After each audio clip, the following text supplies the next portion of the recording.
सुप्रभात पिलामाने आज ओडिया गप क्लास को तुम मानक स्वागत। पिलामाने आज आम एक सुंदर गप शुणा। से गपर ना हेउछि सिंह और मूषा। गोटे जंगल थिला। से जंगल रे सिंहटीए रहूथिला, मूषाटीए मध्य रहूथिला। तो सिंहटीए खूब जोर निदरे शोइथिला। खरा बेले समय से समय कौन है मूषाटीए दौड़ी आसी सिंह उपरे बसी खेलिला। एपटकू सेपट है तार चुटी झिकिला, लांज झिकिला। तो से समय सिंहटीर निद भांगीगला। सिंह रागी जाई मूषा को धरी पकाइला। तो मूषा डर रे कहला मते छाड़ी दियो, मते छाड़ी दियो, मते मारो नाही बोली मूषा सिंह को कहला। आगकू मु तुमर बहुत काम रे आसीबी, तुमे मते मारो नाही।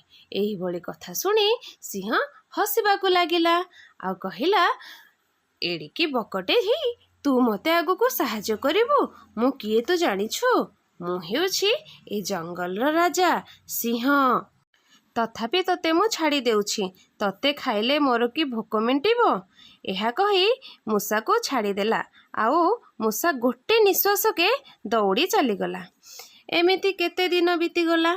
हठात गोटे दिन शिकारी मानक जाल रे सिंह पड़ीगला। आउ से ता जीवन बंचाइबा पाई बहुत छटपट हैला। आ जोर जोर से गर्जन कला, पाटी कला। ताहार गर्जन मूषार कान रे पड़िला।